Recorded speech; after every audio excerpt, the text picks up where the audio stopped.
Folks, we are here for the 8th siege analysis breakdown that we are going to be doing inside Raid Shadow Legends. So the siege is not quite going in our favor, as you can see. Now, that being said, there are still 7.5 hours, roughly 7 hours and 43 minutes left. It's already almost midnight for me, so I'm not staying up another 7 hours to record the recap at the very end of the cycle. As always, though, I take a screenshot of essentially the post-action report and share that to my posts tab on YouTube, so make sure to check in there if you're curious after this video goes live. Additionally, if you're curious about getting more in-depth, like, siege advice and discussions and all that sort of stuff, I'd recommend checking out the Discord, which is going to be linked down in the description.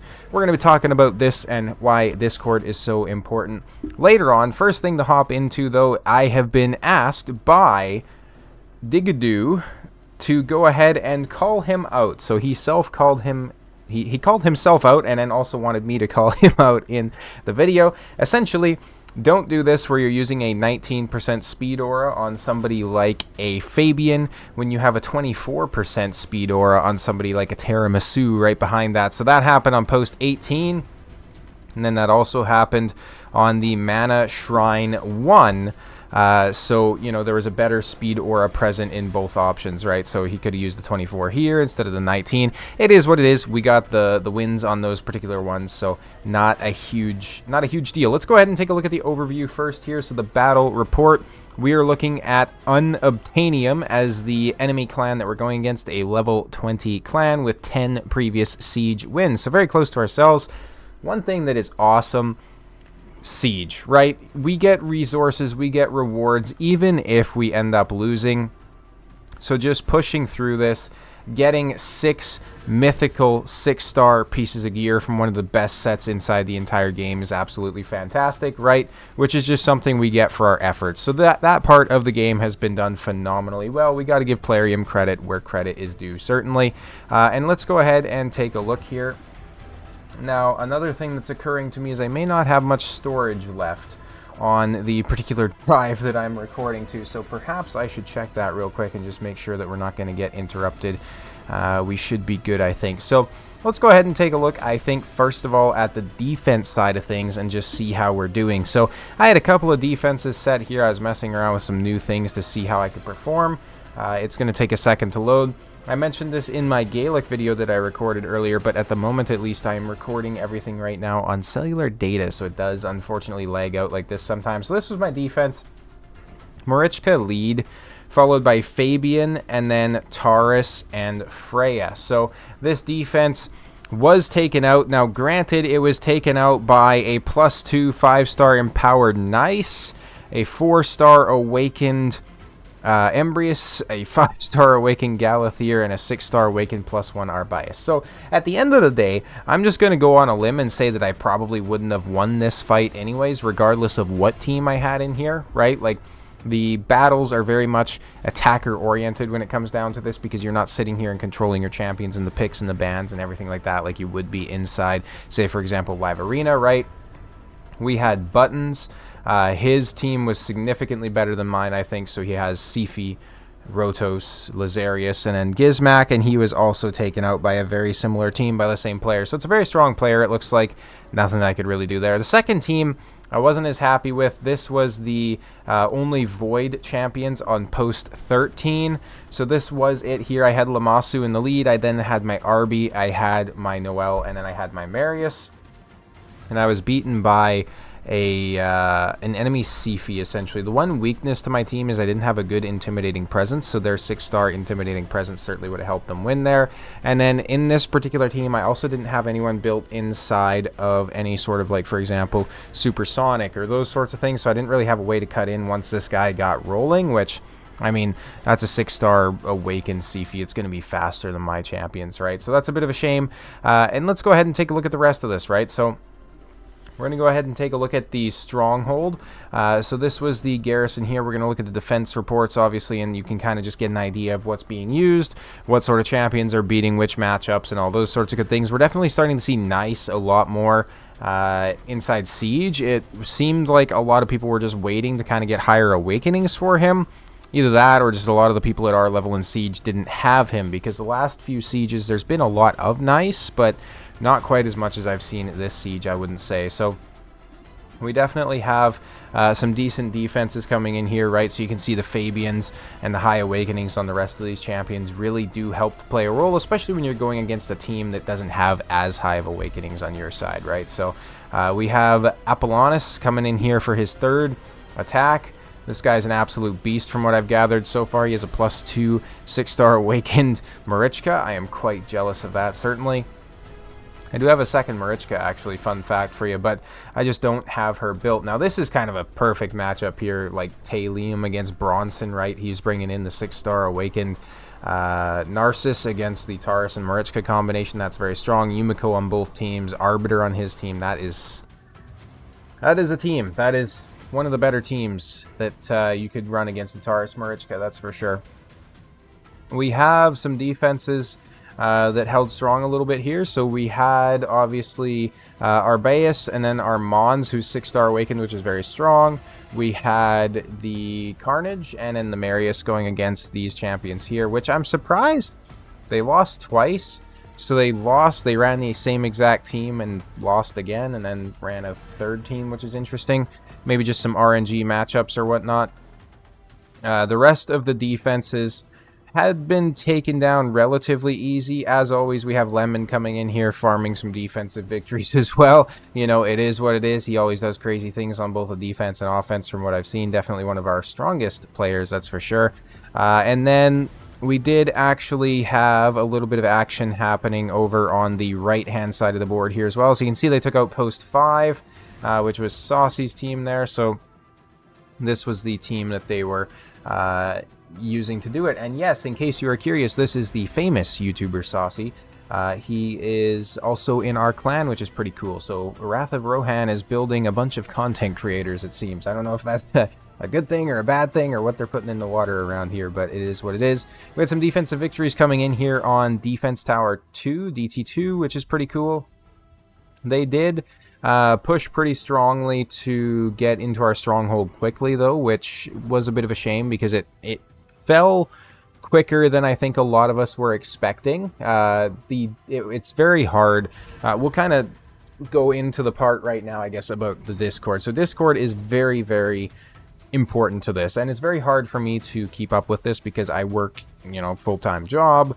I haven't had internet really for the past 2 days, so it's all just cellular service where, you know, when I can use it essentially. And I don't live on Discord, frankly.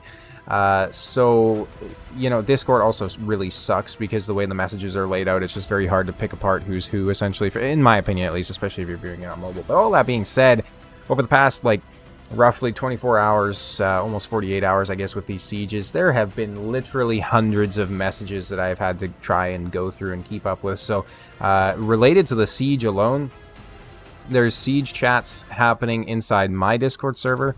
There is siege chats happening inside the clan Discord server that I'm in. So we have, obviously, siege discussions happening in, like, a private channel as well as, like, a public channel. It's craziness. And then there's also, like, a group of, like, you know, the top ranking officials or whatnot, and where, you know, strategies are discussed and stuff like that. So there's like 4 chats going continuously with people constantly talking and pinging and just, you know, these are the strats and these are, you know, the stats and all that, which is good. Don't get me wrong. I'm not ragging on it by any means, but it's a lot to keep up with, right? And I think that Plarium does have to realize that and perhaps maybe add a little bit of incentive for people to you know, coordinate in game, or at least give rewards in addition based on, like, your rank inside of a clan is something I would like to see. Because the issue is like, for example, Lemon, our clan leader, he's been, like, all day messaging in Discord, him and a couple of others all day messaging in Discord, talking about the plans, the teams, ordering attacks, that sort of stuff.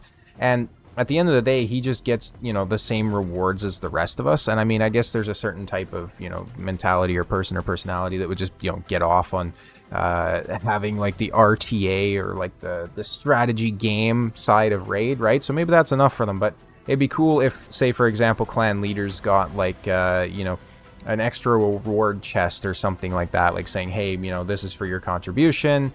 Like, maybe it could be thresholded, like we have here for the regular points. So if our clan gets over 2,500 points, they get, like, one tier of a chest, and then, you know, just so on like that. And then have maybe, like, you know, a victory chest, or, like, a chest or something like that for the lower ranking members of the clan, too, apart from what we get in the regular victory chest. Because inside clans, there's obviously the leaders, there's deputies, there's, like, lieutenants or something like that, and then regular clan members. And the issue with that really right now is that when you're one of those ranks, it doesn't do a whole lot. Like, it does quite literally nothing except allow you to accept or decline new members to the clan, which is just like, okay, you know, where's the contribution? Where's the cool feeling of that, right? Like, it's such a slap in the face, essentially, to see that a game mode like this has been implemented, a mode that Plarium knows is going to have so much communication needed with it, and then there's not an in-game way to communicate, so clan leaders have then gone out of the game to say, hey, this is how we're going to communicate, this is how we're going to strategize, and there's nothing additional for all that incentive, so it's a lot of work, right, is essentially what I'm getting at. And it'd be cool to see Plarium acknowledge that and say, like, hey, we're working on a new chat in the game, it's going to save chats, or, you know, better real-time chat, because, like, the in-game chat just absolutely blows right now. Like, you can't really see too much of, like, the history a lot of times when you launch the game. Now is a bad example because it's actually showing me things, but generally when I open the game, the history is, like, wiped, and then you can't really send too long of messages. Like, it just it absolutely sucks. It's one of the worst parts of Raid currently, in my opinion, apart from, you know, maybe some of the mythical champions. But that being said, we are also going to talk about a little bit of the strategy. So on my second monitor here, I'm essentially going to pull up some of the messages that were shared from my clan leader, so we can go over that essentially and talk a little bit more about some of the strategy and whatnot that they were wanting to share with you. And I'm not going to show the messages, unfortunately, because, you know, there's probably going to be some stuff in the Discord that I don't want publicly available, so to speak. So this is, again, a direct message from Lemon. So he says that there's a lot of confusion when hitting / relying on external mediums to have to hit. So basically what he means by that is kind of like exactly like I mentioned. Like, we can't really talk in-game. We can't effectively communicate in-game, saying, like, hey, this is where we want you to attack, or those sorts of things. Like, it'd be kind of cool if the clan leader could, like, make a ping, and then that ping would, like, pop up and you could interact with it, and it's like, hey, I want you to attack here, or something like that, right? Having clear objectives is sometimes a bit of an issue, I would say, as well, because, again, like, you can't really get that communication, so you need people to be in Discord and communicating. He says strategy-wise, we had a weak center, so yeah. Yeah, we did. I seen, again, like I say, everybody was very surprised, it seemed, how quickly the center fell, essentially. If I recall correctly, they had our stronghold down before we had theirs down, so there were still a few teams left in their stronghold by the time they had destroyed ours, which was pretty crazy. And then he also says that coordination was down to the player for this one. Every attack matters. We had quite a few errors due to lack of comms that very well may cost the fight. Now, a perfect example of that, if we go, well, we'll talk about that in a minute, actually, when we go on to the offensive side of things. And the big one, how we are massively disadvantaged by win condition areas defended, because we started with 12 less places. It's better for some clans at certain levels, worse for others. So, what that means, from my understanding, is essentially there's, like, just different like post layouts and whatnot. I'll have to essentially get, like, more details on that and share them as I know, because he's saying roughly, like, they had more placements, so more defenses perhaps. And I know the stronghold upgrades are essentially okay, well, I can't load it apparently. Stronghold upgrades allow you to have additional defenses, I believe, but then the attackers also get additional attacks too, which is a bit unfortunate, but it is kind of a balancing act, I suppose. That being said, our stronghold is level 3 as well. So I know there was a time when you didn't want to actually team slots filled. Yeah, there was a time when you didn't want to actually upgrade your stronghold, which was a bit of a weird one, but, you know, hey, it is what it is. And then, so basically on the offensive side of things here, what do we got going on? So I will talk about the lack of comms here. So this one was kind of funny, because I went into Discord and I seen that Lemon had pinged me and asked me to take out post 5. So I was like, cool, post 5. I seen he sent a message after. It said, you know, be aware of the irresistible freeze or something like that. I was like, okay, you know what? We're going to go in. We're going to put Cardio. You know, he can cleanse. He can place the block debuffs. We're good on the freeze. We weren't good on the freeze.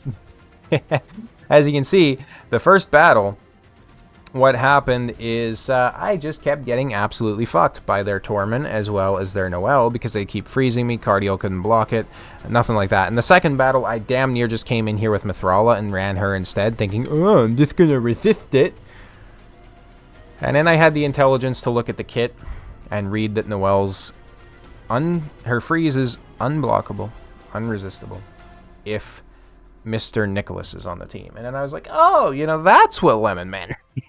So then I came in with my Noelle instead because I wanted somebody with Polymorph, and lo and behold, I was able to Polymorph their Noelle at one point, which then allowed me to take out the rest of the team pretty easily. So, I mean, hey, it worked, right? I had some extra CC coming in with a Noelle there as well. The other attack I did, I believe, was over here at DT3, maybe?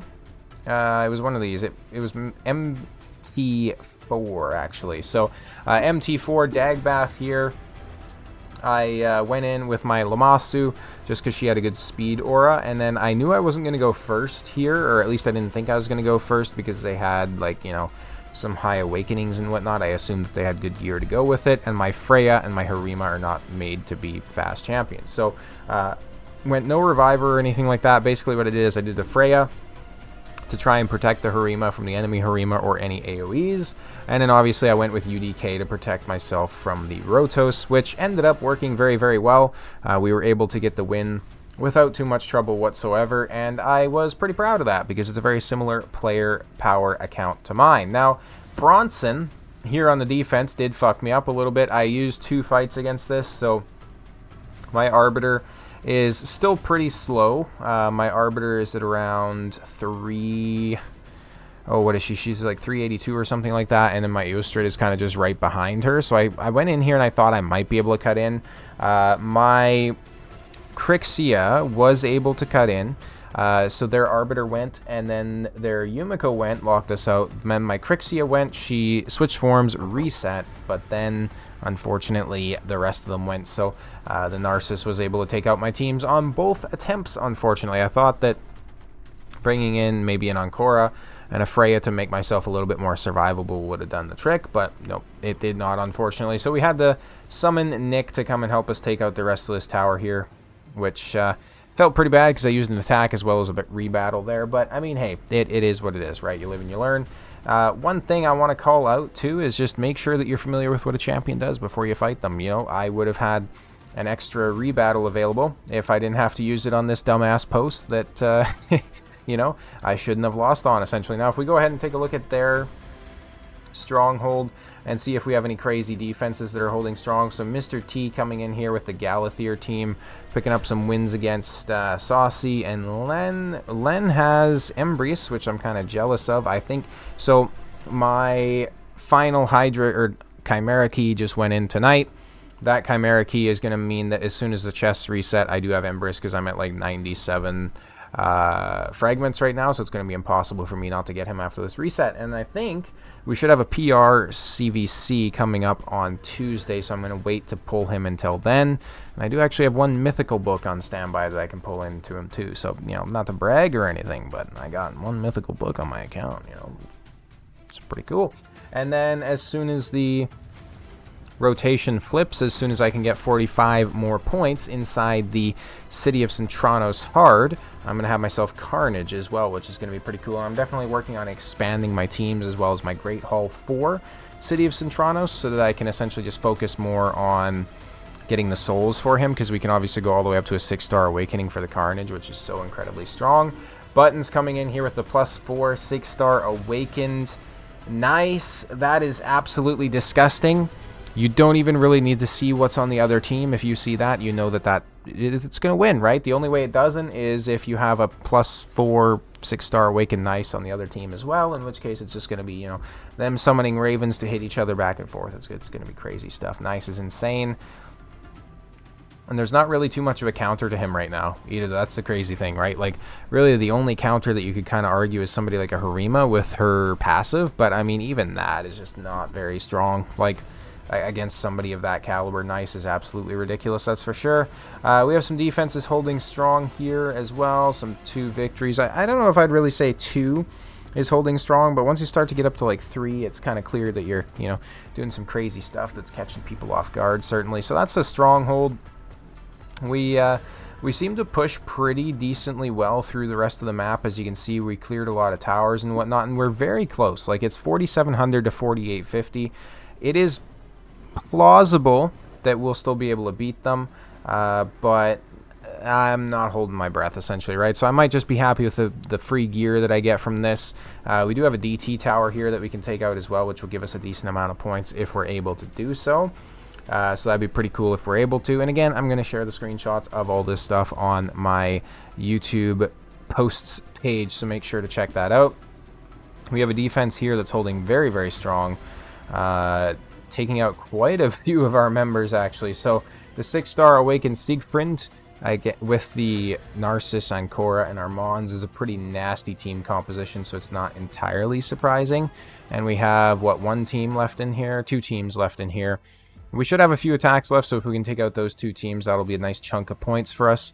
That being said, though, I hope this was a little bit informative.